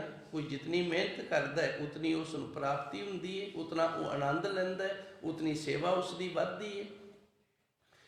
ਉਹ ਪ੍ਰਭੂ ਪਰਮਾਤਮਾ ਜਿਹੜਾ ਅਕਥ ਹੈ, ਕਥਨ ਨਹੀਂ ਕੀਤਾ ਜਾ ਸਕਦਾ। ਅਸੀਂ ਕਹਿ ਨਹੀਂ ਸਕਦੇ ਵੀ ਬਸ ਆਹ ਅੰਤ ਹੈ, ਇਸ ਤੋਂ ਅੱਗੇ ਕੋਈ ਇਹਦਾ ਅਰਥ ਨਹੀਂ ਬਣਦਾ ਜਾਂ ਕੋਈ ਜਸ ਨਹੀਂ ਬਣਦਾ। ਇਹ ਨਹੀਂ, ਇਹ ਝੂਠ ਹੈ। ਉਹ ਅਕਥ ਹੈ, ਉਹਦਾ ਅੰਤ ਕੋਈ ਨਹੀਂ। ਕਥੀਏ, ਪਰ ਅਸੀਂ ਇਹਨੂੰ ਕਥਨਾ। ਕਿਉਂ ਕਥਨਾ ਹੈ? ਕਿ ਸਾਡੇ ਅੰਦਰ ਉਸ ਪ੍ਰਭੂ ਪਰਮਾਤਮਾ ਦਾ ਪ੍ਰੇਮ ਹੈ ਨਾ ਜਿਹੜਾ, ਉਹ ਬਣ ਜਾਵੇ ਜੀ। ਹਿਰਦੈ ਹਰ ਹਰ ਹਰ ਧੁਨ ਉਪਜੀ, ਹਰ ਜਪੀਐ ਮਸਤਕ ਭਾਗ ਜੀਓ। ਹਿਰਦੇ ਦੇ ਅੰਦਰ ਹੁਣ ਜਿਹੜੀ ਧੁਨ ਨਿਕਲਦੀ ਹੈ ਨਾ, ਉਹ ਵਾਹਿਗੁਰੂ ਵਾਹਿਗੁਰੂ ਦੀ ਨਿਕਲਦੀ ਹੈ। ਹਿਰਦੇ ਦੇ ਅੰਦਰ ਜਿਹੜੀ ਹੁਣ ਆਵਾਜ਼ ਨਿਕਲਦੀ ਹੈ ਨਾ, ਉਹ ਵਾਹਿਗੁਰੂ ਵਾਹਿਗੁਰੂ ਦੀ ਨਿਕਲਦੀ ਹੈ। ਹਰ ਹਟ ਪੀ ਤੂੰ ਤੂੰ ਕਰੇ। ਇਹ ਕਿਵੇਂ ਨਿਕਲਦੀ ਹੈ? ਇਹ ਇਸ ਤਰ੍ਹਾਂ ਨਿਕਲਦੀ ਹੈ। ਇੱਕ ਸ਼ੰਕਾਵਾਦੀ ਹੈ ਤੇ ਤੁਸੀਂ ਦੋ ਜਾਣੇ ਪਰੇ ਖੜੇ ਹੋ, ਉਹਦੇ ਅੰਦਰ ਸ਼ੰਕਾ ਪੈਦਾ ਹੋ ਜਾਏਗੀ, ਮੇਰੀਆਂ ਗੱਲਾਂ ਕਰਦੇ ਹੋਣਗੇ। ਇੱਕ ਸ਼ੰਕਾਵਾਦੀ ਹੈ, ਤੁਸੀਂ ਪਰੇ ਹੋ ਕੇ ਗੱਲ ਕਰ ਰਹੇ ਹੋ, ਕੋਈ ਆਪ ਦੀ ਗੱਲ ਕਰ ਰਹੇ ਹੋ, ਆਪਦੇ ਪਰਿਵਾਰ ਦੀ ਕਰ ਰਹੇ ਹੋ, ਜਾਂ ਤੁਹਾਡੀ ਕੋਈ ਆਪਦੀ ਨਿੱਜੀ ਪਰਸਨਲ ਗੱਲ ਹੈ, ਤੇ ਉਹਨੂੰ ਸ਼ੰਕਾ ਹੋ ਜਾਣੀ ਹੈ ਵੀ ਮੇਰੀ ਚੁਗਲੀ ਕਰਦੇ ਹੋਣਗੇ, ਮੇਰੀ ਗੱਲ ਕਰਦੇ ਹੋਣਗੇ। ਇਹ ਉਹਦੇ ਅੰਦਰ ਧੁਨ ਕਾਹਦੀ ਪੈਦਾ ਹੋਈ ਹੈ? ਬੁਰਿਆਈ ਦੀ, ਵੀ ਮੇਰੀ ਬੁਰਿਆਈ ਕਰਦੇ ਨੇ, ਮੇਰੀ ਚੁਗਲੀ ਕਰਦੇ ਨੇ। ਜਿਹੜੇ ਗੁਰਮੁਖ ਪਿਆਰੇ ਹੁੰਦੇ ਨੇ ਉਹਨਾਂ ਦੇ ਅੰਦਰ ਜਿਹੜੀ ਧੁਨ ਨਿਕਲਦੀ ਉਹ ਪ੍ਰਭੂ ਪਰਮਾਤਮਾ ਦੇ ਨਾਮ ਦੀ ਨਿਕਲਦੀ। ਇਸ ਤਰ੍ਹਾਂ ਦੀਆਂ ਗੱਲਾਂ ਉਹਨਾਂ ਨੂੰ ਆਉਂਦੀਆਂ ਹੀ ਨਹੀਂ, ਆਉਂਦੀਆਂ ਹੀ ਨਹੀਂ। ਇਹ ਵਿਚਾਰ ਹੀ ਨਹੀਂ ਭੁੱਲਦੀ, ਇਹ ਫੁਰਨਾ ਹੀ ਨਹੀਂ ਫੁਰਦਾ। ਹਿਰਦੇ ਹਰ ਹਰ ਹਰ ਧੁਨ ਉਪਜੀ, ਹਿਰਦੇ ਦੇ ਵਿੱਚ ਵਾਹਿਗੁਰੂ ਵਾਹਿਗੁਰੂ ਵਾਹਿਗੁਰੂ ਵਾਹਿਗੁਰੂ ਦੀ ਜਿਹੜੀ ਧੁਨ ਹੈ ਨਾ, ਇਹ ਪੈਦਾ ਹੋ ਜਾਂਦੀ ਹੈ। ਹਰ ਜਪੀਏ ਮਸਤਕ ਭਾਗ ਜੀਓ, ਤੇ ਹਰੀ ਪਰਮਾਤਮਾ ਦਾ ਨਾਮ ਜਪੀਏ, ਸਿਮਰਨ ਕਰੀਏ, ਮਸਤਕ ਭਾਗ ਜੀਓ। ਇਹ ਮਨੁੱਖ ਦੇ ਮੱਥੇ ਦੇ ਭਾਗ ਨੇ। ਹੱਥ ਕਲਮ ਅਗਮ ਮਸਤਕ ਲਿਖਾਵਤੀ, ਧੰਨ ਗੁਰਬਾਣੀ ਦੇ ਅੰਦਰ ਦਰਜ ਕੀਤਾ ਉਸ ਪ੍ਰਭੂ ਪਰਮਾਤਮਾ ਜਿਹਨੂੰ ਅਸੀਂ ਵਿਧਾਤਾ ਆਖ ਦਿੰਦੇ ਹਾਂ। ਵਿਧਾਤਾ ਦਾ ਅਰਥ ਹੁੰਦਾ ਮਨੀਮ, ਲਿਖਾਰੀ, ਲਿਖਣ ਵਾਲਾ। ਉਹ ਲਿਖਾਰੀ ਏ, ਉਹ ਲਿਖਣ ਵਾਲਾ ਏ। ਤੇ ਲਿਖਦਾ ਕਿਵੇਂ ਹੈ? ਉਸਨੇ ਆਪਣੇ ਹੱਥ ਦੇ ਵਿੱਚ ਕਲਮ ਫੜੀ ਹੋਈ ਹੈ ਤੇ ਕਿਸੇ ਹੋਰ ਨੂੰ ਨਹੀਂ ਕਹਿੰਦਾ ਵੀ ਤੂੰ ਲਿਖ ਦੇ, ਆਪ ਹੀ ਲਿਖਦਾ ਹੈ। ਤੇ ਲਿਖਦਾ ਕਿੱਥੇ ਹੈ? ਸਾਡੇ ਮੱਥੇ ਦੇ ਅੱਗੇ ਸਾਡੇ ਭਾਗ ਲਿਖ ਦਿੰਦਾ ਹੈ। ਮਸਤਕ ਭਾਗ ਜੀਓ, ਸਾਡੇ ਮਸਤਕ ਦੇ ਅੱਗੇ ਉਸ ਪ੍ਰਭੂ ਪਰਮਾਤਮਾ ਦੇ ਭਾਗ ਹਰ ਜਪੀਏ, ਹਰੀ ਨੂੰ ਜਪਣਾ ਕਰੀਏ, ਉਸ ਪਰਮਾਤਮਾ ਦੇ ਨਾਮ ਨੂੰ ਸਿਮਰਨਾ ਕਰੀਏ, ਤਾਂ ਕਿ ਸਾਡੇ ਮੱਥੇ ਦੇ ਭਾਗ ਵੀ ਇਸ ਤਰ੍ਹਾਂ ਦੇ ਹੋ ਜਾਣ ਜੋ ਧੰਨ ਗੁਰੂ ਮਹਾਰਾਜ ਜੀ ਇਹ ਤੀਜੀ ਅਵਸਥਾ ਦੇ ਵਿੱਚ ਸਾਨੂੰ ਦੱਸ ਰਹੇ ਨੇ। ਹਿਰਦੇ ਹਰ ਹਰ ਹਰ ਤਨ ਉਪਜੀ, ਵਾਹਿਗੁਰੂ ਵਾਹਿਗੁਰੂ ਦੀ ਧੁਨ ਹਿਰਦੇ ਦੇ ਅੰਦਰ ਪੈਦਾ ਹੋ ਜਾਂਦੀ ਹੈ। ਹਰ ਜਪੀਏ, ਇਸ ਤਰ੍ਹਾਂ ਹਰੀ ਪਰਮਾਤਮਾ ਨੂੰ ਜਪਣਾ ਕਰੀਏ। ਮਸਤਕ ਭਾਗ ਜੀਓ, ਹੇ ਵੱਡੇ ਭਾਗਾਂ ਵਾਲਿਓ ਜੀ। ਜਨ ਨਾਨਕ ਬੋਲੇ ਤੀਜੀ ਲਾਵੈ, ਹਰ ਉਪਜੈ ਮਨ ਬੈਰਾਗ ਜੀਓ। ਧੰਨ ਗੁਰੂ ਨਾਨਕ ਦੇਵ ਜੀ ਸੱਚੇ ਸਤਿਗੁਰ ਕਿਰਪਾ ਕਰਦੇ ਨੇ। ਗੁਰਸਿੱਖਾਂ ਨੂੰ ਸੱਚੇ ਸਤਿਗੁਰ ਨੇ ਉਪਦੇਸ਼ ਦਿੱਤਾ ਹੈ ਤੀਜੀ ਲਾਭ ਦੇ ਰੂਪ ਦੇ ਵਿੱਚ, ਹਰ ਉਪਜੇ ਮਨ ਬੈਰਾਗ ਜੀਓ। ਸਾਡੇ ਮਨ ਦੇ ਵਿੱਚ ਵਿਰਾਗ ਹੋਣਾ ਜ਼ਰੂਰੀ ਹੈ। ਜੇ ਮਨ ਦੇ ਵਿੱਚ ਵਿਰਾਗ ਨਹੀਂ, ਮਨ ਦੇ ਵਿੱਚ ਵਿਰਾਗ ਨਹੀਂ, ਤੇ ਫਿਰ ਸਾਡਾ ਜੀਵਨ ਇਹ ਅਧੂਰਾ ਹੈ। ਸਾਡੀ ਬੰਦਗੀ, ਸਾਡਾ ਭਜਨ ਸਿਮਰਨ, ਇਹ ਸਾਰਾ ਕੁਝ ਹੀ ਅਧੂਰਾ ਹੈ, ਅਜੇ ਠੀਕ ਨਹੀਂ ਹੈਗਾ। ਸੰਪੂਰਨ ਰੂਪ ਦੇ ਵਿੱਚ ਭਗਤੀ ਨਹੀਂ ਹੈਗੀ ਜੇ ਵਿਰਾਗ ਨਹੀਂ ਹੋਇਆ। ਤੇ ਵਿਰਾਗ ਕੀ ਹੈ? ਸੰਸਾਰ ਦੇ ਵੱਲੋਂ ਵਿਰਾਗ ਹੋ ਜਾਣਾ, ਸੰਸਾਰਿਕ ਪਦਾਰਥਾਂ ਦਾ, ਸੰਸਾਰਿਕ ਰਿਸ਼ਤੇ ਨਾਤਿਆਂ ਦਾ, ਇਹਨਾਂ ਦਾ ਵਿਰਾਗ ਹੋ ਜਾਣਾ ਮਨ ਦੇ ਵਿੱਚ।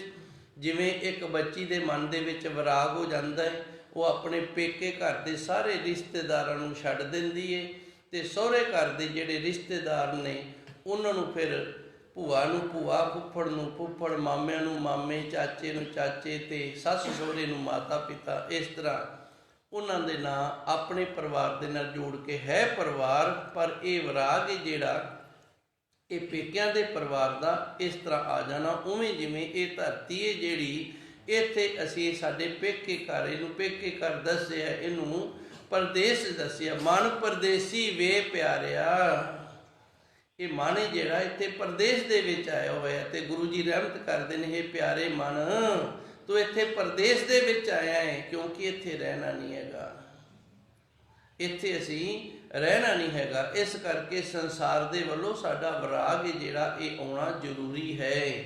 ਜਦੋਂ ਤੱਕ ਸਾਡੇ ਅੰਦਰ ਵਿਰਾਗ ਨਹੀਂ ਆਉਂਦਾ, ਸਾਡੇ ਅੰਦਰ ਜਿਹੜਾ ਚਿੱਤਰ ਬਣਿਆ ਨਾ, ਦਾਸ ਨੇ ਇੱਕ ਦਿਨ ਅੱਗੇ ਵੀ ਬੇਨਤੀ ਕੀਤੀ ਸੀ, ਗੁਪਤ ਚਿੱਤਰ, ਚਿੱਤਰ ਤੇ ਗੁਪਤ ਆਪਾਂ ਆਖ ਦਿੰਦੇ ਆ ਨਾ ਵੀ ਚਿੱਤਰ ਤੇ ਗੁਪਤ ਦੋ ਨੇ। ਇਹ ਚਿੱਤਰ ਤੇ ਗੁਪਤ ਕੁਝ ਵੀ ਨਹੀਂ, ਸਾਡੇ ਅੰਦਰ ਇੱਕ ਗੁਪਤ ਚਿੱਤਰ ਬਣਿਆ ਹੈ। ਇੱਕ ਗੁਰਮੁਖ ਪਿਆਰੇ ਨੇ ਨਾ ਮੈਨੂੰ ਮੈਸੇਜ ਭੇਜਿਆ, ਤੇ ਉਹਦੇ ਵਿੱਚ ਉਹਨੇ ਲਿਖਿਆ ਸੀ, ਕਹਿੰਦਾ ਜੇ ਮਨ ਪੜ੍ਹੇ ਜਾਣ ਨਾ ਤੇ ਸਾਰੇ ਫੜੇ ਜਾਣ। ਇਹ ਦੁਨੀਆ ਦਾ ਹਾਲ ਹੋਇਆ ਪਿਆ ਹੈ। ਉਹਨੇ ਮੈਸੇਜ ਭੇਜਿਆ ਤੇ ਮੈਂ ਪੜ੍ਹ ਕੇ ਬੜਾ ਹੈਰਾਨ ਹੋ ਗਿਆ। ਮੈਂ ਕਿਹਾ ਤਾਂ ਇਹਨੇ ਗੱਲ ਬੜੀ ਸੋਹਣੀ ਕੱਢੀ ਏ। ਲਿਖ ਕੇ ਮੈਨੂੰ ਭੇਜਿਆ, ਮੈਨੂੰ ਕਹਿੰਦਾ ਬਾਬਾ ਜੀ ਜੇ ਮਨ ਪੜ੍ਹੇ ਜਾਣ ਤੇ ਸਾਰੇ ਹੀ ਫੜੇ ਜਾਣ, ਦੁਨੀਆ ਦਾ ਆਹ ਹਾਲ ਹੋਇਆ ਪਿਆ ਜੇ। ਪਰ ਅਫਸੋਸ ਹੈ ਸਾਡੇ ਤੋਂ ਕਿਸੇ ਦਾ ਮਨ ਨਹੀਂ ਪੜ੍ਹਿਆ ਜਾਂਦਾ। ਅਸੀਂ ਕਿਸੇ ਦਾ ਮਨ ਨਹੀਂ ਪੜ੍ਹ ਸਕਦੇ, ਅਸੀਂ ਸਰੀਰ ਨੂੰ ਪੜ੍ਹ ਲਾਂਗੇ ਉੱਤੋਂ।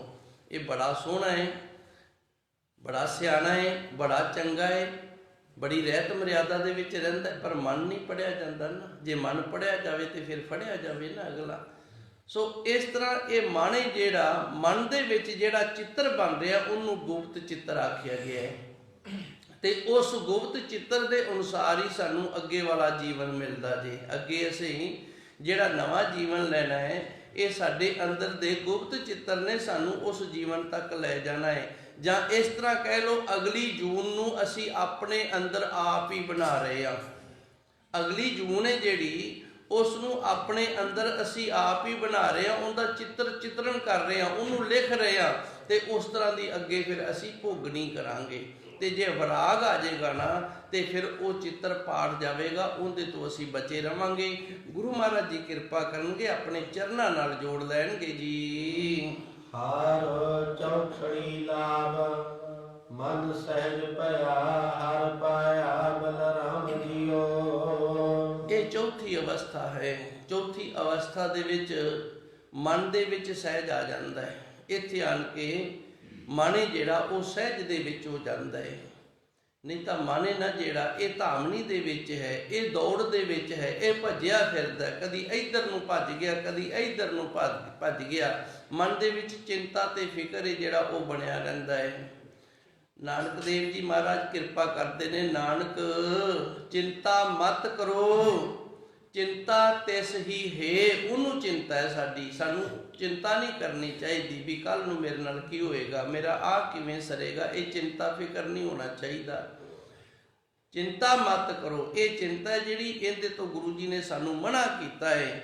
ਚਿੰਤਾ ਤਿਸ ਹੀ ਹੈ, ਉਹਨੂੰ ਪਤਾ ਹੈ ਵੀ ਉਹਨੇ ਸਾਡਾ ਕਾਰਜ ਕਿਵੇਂ ਰਾਸ ਕਰਨਾ ਹੈ।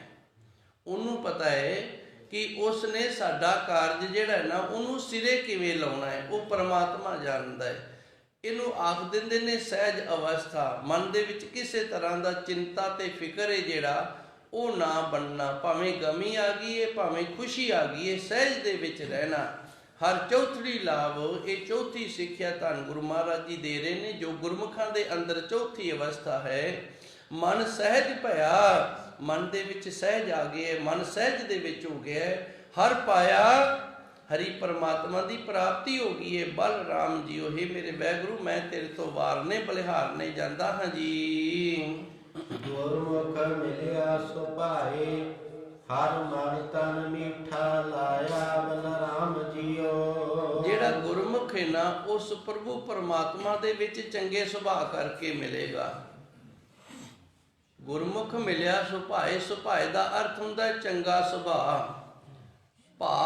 ਭਾ ਦਾ ਅਰਥ ਹੁੰਦਾ ਭਾ ਜਾਣਾ, ਭਾਏ ਚੰਗੇ ਲੱਗਣਾ। ਤੇ ਸੁਭਾਏ ਦਾ ਅਰਥ ਹੁੰਦਾ ਹੈ ਸਭ ਤੋਂ ਚੰਗੇ ਲੱਗਣਾ। ਭਾਏ ਦਾ ਅਰਥ ਹੈ ਭਾ ਜਾਣਾ। ਜਿਵੇਂ ਕਹਿ ਦਿੰਦੇ ਆ ਨਾ, ਹੁਣ ਗਰਮੀਆਂ ਆ ਗਈਆਂ ਨੇ ਤੇ ਛਾਂ ਭੌਂਦੀ ਏ, ਭਾਵ ਛਾਂ ਚੰਗੀ ਲੱਗਦੀ ਏ। ਧੰਨ ਗੁਰੂ ਜੀ ਨੇ ਰਹਿਮਤ ਕੀਤੀ, ਗੁਰਮੁਖ ਮਿਲਿਆ ਸੁਭਾਏ। ਜਿਹੜਾ ਗੁਰਮੁਖ ਹੈ ਨਾ, ਉਸ ਪ੍ਰਭੂ ਪਰਮਾਤਮਾ ਨੂੰ ਮਿਲਿਆ ਤੇ ਚੰਗਾ ਸੁਭਾਅ ਕਰਕੇ ਮਿਲਿਆ ਹੈ। ਹਰ ਮਨ ਤਨ ਮੀਠਾ ਲਾਇਆ। ਹੁਣ ਚੰਗੇ ਸੁਭਾਅ ਦੀ ਨਿਸ਼ਾਨੀ ਕੀ ਹੈ? ਉਹਦੇ ਮਨ ਤੇ ਤਨ ਨੂੰ ਹਰੀ ਪਰਮਾਤਮਾ ਮਿੱਠਾ ਲੱਗਦਾ ਹੈ।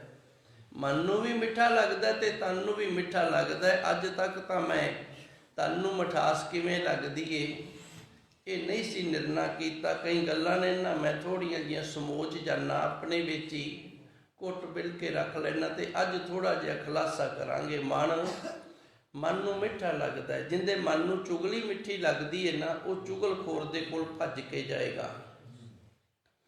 ਜਿੰਦੇ ਮਨ ਨੂੰ ਵਕਾਰ ਬੁਰਿਆਈ ਮਿੱਠੀ ਲੱਗਦੀ ਹੈ, ਉਹ ਵਕਾਰ ਵਾਲੀ ਥਾਂ ਤੇ ਭੱਜ ਕੇ ਜਾਏਗਾ। ਆ ਦਾਰੂ ਪੀਣੀ ਕਈਆਂ ਨੂੰ ਮਿੱਠੀ ਲੱਗਦੀ ਹੈ ਨਾ, ਤੇ ਭੱਜ ਕੇ ਜਾ ਕੇ ਠੇਕੇ ਤੇ ਪਹੁੰਚ ਜਾਂਦੇ ਨੇ। ਇਹ ਤਾਂ ਸੀ ਮਨ ਦੀ ਮਿਠਾਸ।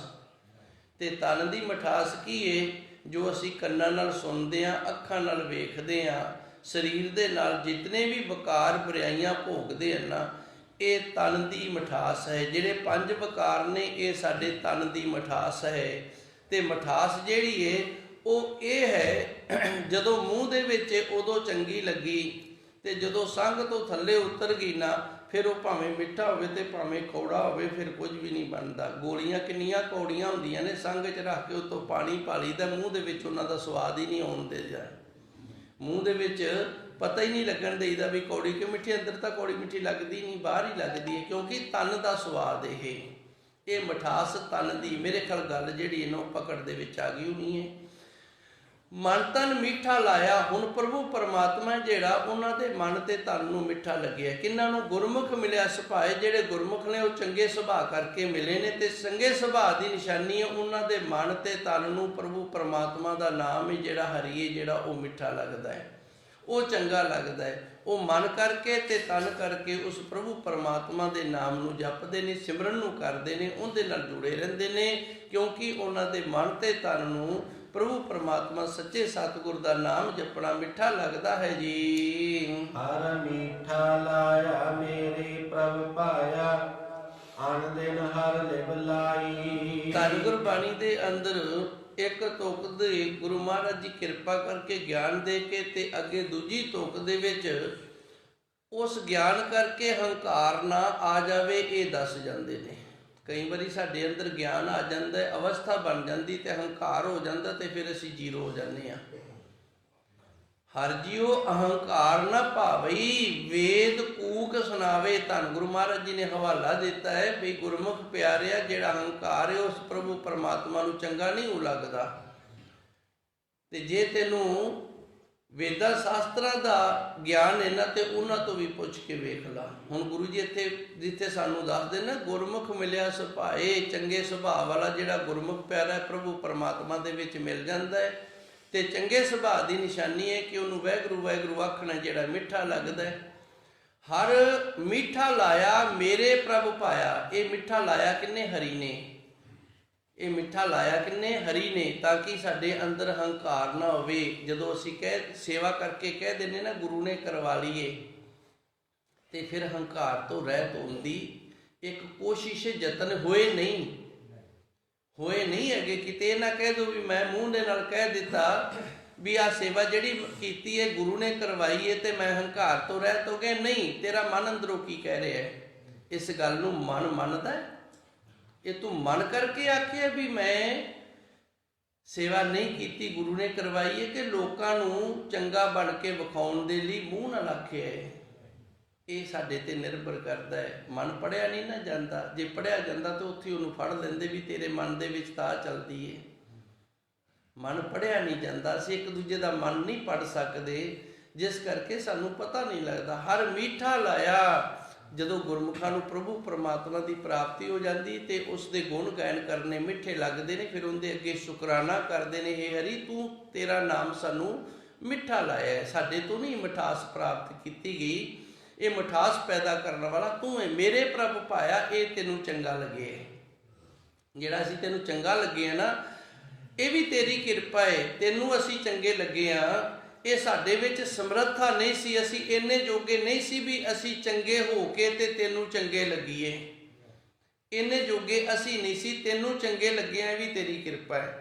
ਅਣ ਦਿਨ ਹਰ ਲਿਵ ਲਾਈ, ਤੂੰ ਸਾਡੇ ਤੇ ਕਿਰਪਾ ਕਰਕੇ ਦਿਨ ਤੇ ਰਾਤ ਹਰੀ ਪਰਮਾਤਮਾ ਦੇ ਵਿੱਚ ਪ੍ਰੀਤ ਲਾਈ ਹੈ ਜੀ। ਮਨ ਚਿੰਦਿਆ ਫਲ ਪਾਇਆ ਸੁਆਮੀ, ਹਰ ਨਾਮ ਬਜੀ ਵਾਧਾਈ। ਗੁਰੂ ਜੀ ਰਹਿਮਤ ਕਰਦੇ ਨੇ, ਮਨ ਦੇ ਵਿੱਚ ਜੋ ਮਥਿਆ ਸੀ ਨਾ, ਉਸ ਦੀ ਪ੍ਰਾਪਤੀ ਹੋ ਗਈ। ਮਨ ਚਿੰਦਿਆ, ਚਿੰਦਿਆ ਦਾ ਅਰਥ ਹੈ ਜੋ ਮਨ ਦੇ ਵਿੱਚ ਅਸੀਂ ਸੋਚਿਆ ਸੀ, ਜੋ ਮਨ ਦੇ ਵਿੱਚ ਲੈ ਕੇ ਅਸੀਂ ਤੁਰੇ ਸਾਂ, ਫਲ ਪਾਇਆ, ਉਸ ਫਲ ਦੀ ਪ੍ਰਾਪਤੀ ਹੋ ਗਈ ਹੈ। ਮਨ ਚਿੰਦਿਆ ਫਲ ਪਾਇਆ, ਮਨ ਇੱਛਤ ਫਲ ਸੀ ਜਿਹੜਾ ਪ੍ਰਭੂ ਪਰਮਾਤਮਾ ਨੂੰ ਪ੍ਰਾਪਤ ਕਰਨਾ, ਉਹ ਸਾਨੂੰ ਮਿਲ ਗਿਆ। ਸਾਡਾ ਸੁਆਮੀ ਹੈ। ਹਰ ਨਾਮ ਵੱਜੀ ਵਾਧਾਈ, ਸਾਡੇ ਅੰਦਰ ਨਾਮ ਦਾ ਵਾਧਾ ਹੋਣਾ ਸ਼ੁਰੂ ਹੋ ਗਿਆ। ਵਾਧਾਈ ਦਾ ਅਰਥ ਹੈ ਵਾਧਾ ਹੋਣਾ, ਵਧਾਉਣਾ। ਪ੍ਰਭੂ ਪਰਮਾਤਮਾ ਦੇ ਦਰ ਤੋਂ ਖੁਸ਼ੀਆਂ ਮਿਲਣੀਆਂ ਸਾਨੂੰ। ਉਸ ਪ੍ਰਭੂ ਪਰਮਾਤਮਾ ਨੇ ਕਿਰਪਾ ਕੀਤੀ ਹੈ, ਆਪਣੇ ਨਾਮ ਦੀਆਂ ਸਾਨੂੰ ਖੁਸ਼ੀਆਂ ਦਿੱਤੀਆਂ ਨੇ। ਨਾਮ ਦਾ ਸਾਡੇ ਅੰਦਰ ਵਾਧਾ ਹੋਇਆ ਹੈ। ਗੁਰੂ ਨੇ ਇਹ ਰਹਿਮਤਾਂ ਬਖਸ਼ਿਸ਼ਾਂ ਕੀਤੀਆਂ ਹਨ ਜੀ। ਹਰ ਪ੍ਰਭ ਠਾਕੁਰ ਕਾਜ ਰਚਾਇਆ, ਧਨ ਹਿਰਦੈ ਨਾਮ ਬਿਗਾਸੀ। ਹਰ ਪ੍ਰਭ, ਹਰੀ ਅਕਾਲ ਪੁਰਖ ਵਾਹਿਗੁਰੂ ਪਰਮਾਤਮਾ ਹੈ। ਠਾਕੁਰ ਸਾਡੇ ਹਿਰਦੇ ਦਾ ਆਸਰਾ। ਕਾਜ ਰਚਾਇਆ, ਇਹ ਕਾਰਜ ਸੀ ਜਿਹੜਾ ਉਸ ਪ੍ਰਭੂ ਪਰਮਾਤਮਾ ਨੇ ਆਪ ਰਚਾਇਆ। ਭਾਵੇਂ ਸੰਸਾਰਿਕ ਸੀ ਤੇ ਭਾਵੇਂ ਧਾਰਮਿਕ ਸੀ, ਇਹ ਕਾਜ ਉਸ ਪ੍ਰਭੂ ਪਰਮਾਤਮਾ ਨੇ ਰਚਾਇਆ। ਵਾਹਿਗੁਰੂ ਨੇ ਇਹ ਕਿਰਪਾ ਕੀਤੀ। ਹਰ ਪ੍ਰਭ ਠਾਕੁਰ ਕਾਜ ਰਚਾਇਆ, ਇਹ ਸਵਾਰਥੀ ਸੀ ਤੇ ਭਾਵੇਂ ਪਰਮਾਰਥੀ ਸੀ। ਸਵਾਰਥੀ ਕਿਹੜਾ ਹੈ? ਜਿਹੜਾ ਅਸੀਂ ਆਪਣੇ ਸਵਾਰਥ ਦੇ ਲਈ ਕਰਦੇ ਹਾਂ, ਉਹ ਸਵਾਰਥੀ ਹੈ। ਬੱਚੇ ਬੱਚੀ ਦਾ ਵਿਆਹ ਕੀਤਾ ਹੈ, ਅਸੀਂ ਸਵਾਰਥ ਦੇ ਲਈ ਕੀਤਾ ਹੈ। ਸਾਡੇ ਅੰਦਰ ਸਵਾਰਥ ਹੈ ਤੇ ਉਹ ਸਵਾਰਥ ਨੂੰ ਅਸੀਂ ਪੂਰਾ ਕਰਨ ਦੇ ਲਈ ਇਹ ਕਾਜ ਕੀਤਾ ਹੈ। ਤੇ ਪਰਮਾਰਥ ਕੀ ਹੈ?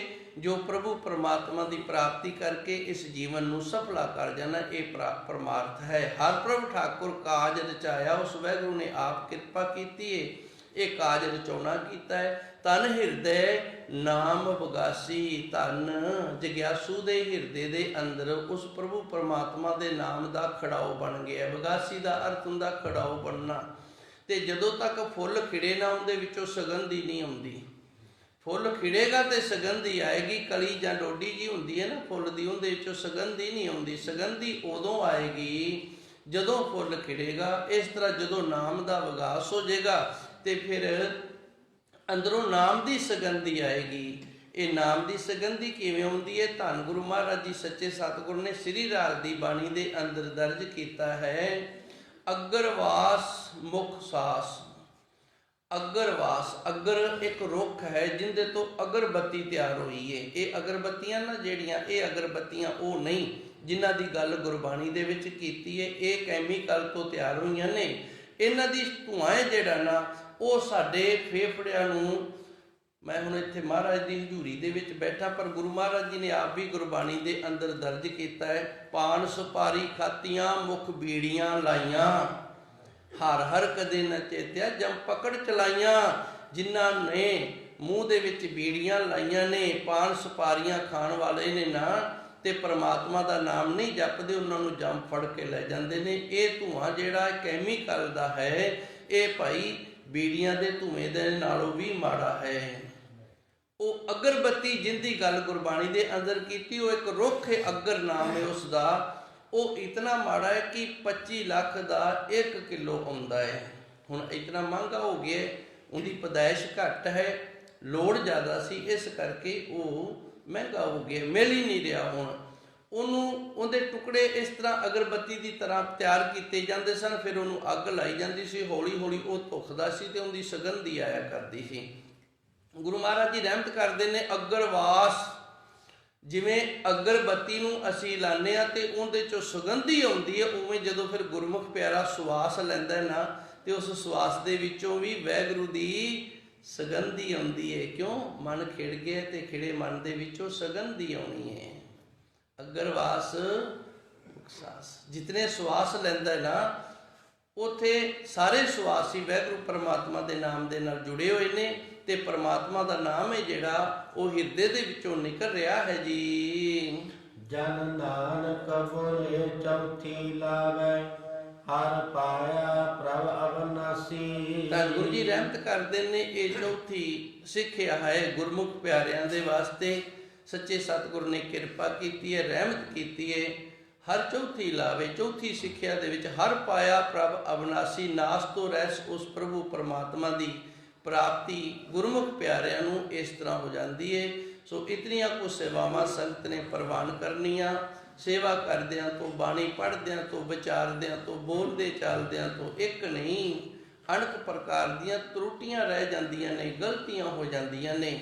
ਸੰਗਤ ਬਖਸ਼ਣਹਾਰੇ, ਗੁਰੂ ਬਖਸ਼ਣਹਾਰੇ, ਸੱਚੇ ਸਤਿਗੁਰ ਕਿਰਪਾ ਕਰਨ, ਬਖਸ਼ ਲੈਣ। ਸੰਗਤਾਂ ਨੇ ਬਖਸ਼ਣਾ, ਸੰਗਤਾਂ ਬਖਸ਼ ਲੈਣ। ਦੇਹੋ ਸੱਜਣ ਆਸੀਸੜੀਆ, ਜੋ ਹੋਏ ਸਹਿਬ ਸੁਮੇਲ। ਹਰ ਪ੍ਰਭ ਠਾਕੁਰ ਕਾਜ ਰਚਾਇਆ।